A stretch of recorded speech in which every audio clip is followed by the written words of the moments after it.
या धगधगत्या उन्हामध्ये रोज सकाळी, संध्याकाळी आणि रात्री किचनमध्ये आपल्याला आपली ड्युटी बजावावीच लागते. नाही ती चुकत पावसाळ्यात, ना हिवाळ्यात, ना उन्हाळ्यात. म्हणूनच मी आज तुमच्यासाठी घेऊन आलेली आहे अशी नाश्त्याची रेसिपी, जी अगदी झटपट बनेल. तळलेला नाही आहे अजिबातही. उन्हाळ्यात कोणाला तेलकट खावंसं वाटत नाही, तर मग बिना तळता 2 थेंब तेल घालून आपण हा नाश्ता तयार करूया. त्यासाठी घेतला आहे रवा. आता किती क्वांटिटीमध्ये नाश्ता बनवायचा आहे त्यानुसार सर्व प्रमाण कमी जास्त करावं.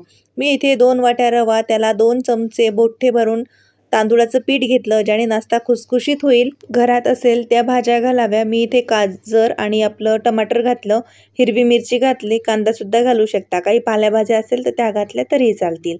लाल तिखट न घालता चिली फ्लेक्स घातलं आणि थोडीशी हळद आणि चवीनुसार मीठ घालायचं आहे.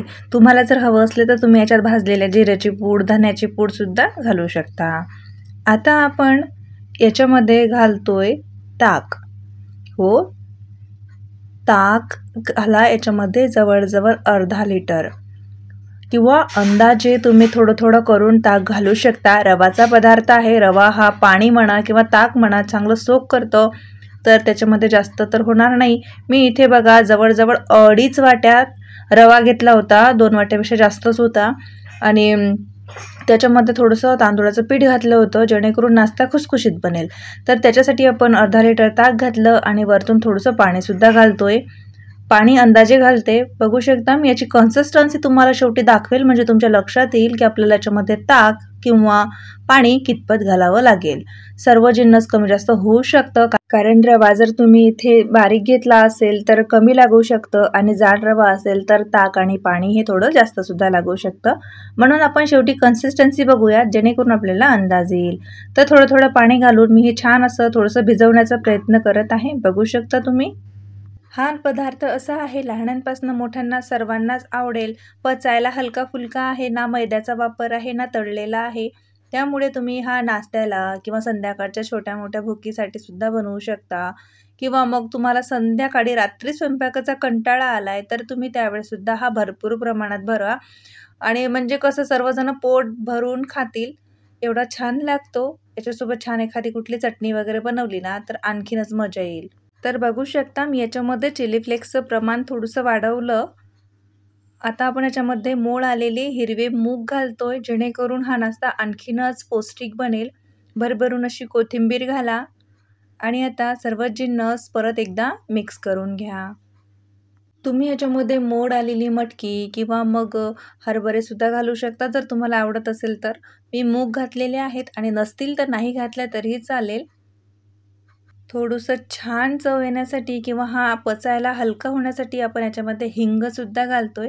हिंगाचा फ्लेवर छान लागेल याच्यामध्ये, आणि थोडंसं पचायला हे हलका फुलकं होईल. तर चला आता आपण याचे आप्पे पॅनमध्ये बनवूयात. आप्पे पॅनमध्ये कसं अगदी 2-3 मिनटात हा नाश्ता बनवून तयार होतो बघा, काही वेळ लागत नाही. तुम्हाला हवं असेल तर तुम्ही तव्यावरती सुद्धा हे आपले पॅनकेकसारखं बनवू शकता, किंवा मग इडली स्टँडमध्ये इडल्यांप्रमाणे हे बनवू शकता. आप्पे पॅनमध्ये कसं झटपट होतं बघा, जास्त वेळ लागत नाही.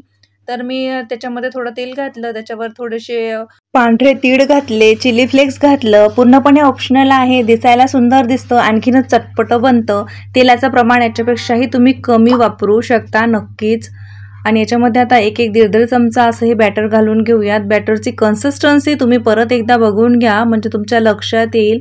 आणि तुम्ही बघू शकता आपण याच्यामध्ये नाही बेकिंग सोडा वापरलाय ना इनो वापरलाय, तरीसुद्धा आपला नाश्ता किती छान बनेल तुम्ही पाहूनच घ्याल शेवटी. चला आता झाकण ठेवून याला 2 मिनिटासाठी किंवा खालची बाजू छान प्रकारे भाजून येण्यापर्यंत आपण आता हे भाजूयात आणि पलटून देऊयात. बघू शकता अगदी सहजतेने पलटल्या जात आहे. मस्तच छान असं स्पायसी बनवलं. तीळ घातले, चिली फ्लेक्स घातलं तर दिसायला सुद्धा भन्नाट दिसतोय. जसं मी आधी सांगितल्याप्रमाणे हे तुम्ही तव्यावरती पॅनकेक म्हणून किंवा इडली स्टँडमध्ये सुद्धा बनवू शकता, किंवा ढोकळ्याप्रमाणे स्टीमसुद्धा करू शकता. नाहीतर तुम्हाला जर हे छोटे छोटे असे छान असे घावणाप्रमाणे घालावंसं वाटत असेल तर घावणेसुद्धा तुम्ही या बॅटरचे नक्कीच घालू शकता. मी टोमॅटो केचप सोबत हे सर्व केलेलं आहे. तुम्ही याच्यासोबत एखादी चटणी बनवली तर अतिउत्तम. तर चला, कसा वाटला तुम्हाला हलका फुलका नाश्त्याची रेसिपी नक्कीच सांगा. आवडली असेल तर भरभरून लाईक द्या. सोबतच आपल्या मित्रपरिवारात शेअर करून चॅनलला जरूर सबस्क्राईब करा. तर भेटूया नवीन व्हिडिओमध्ये. तोवर नमस्कार.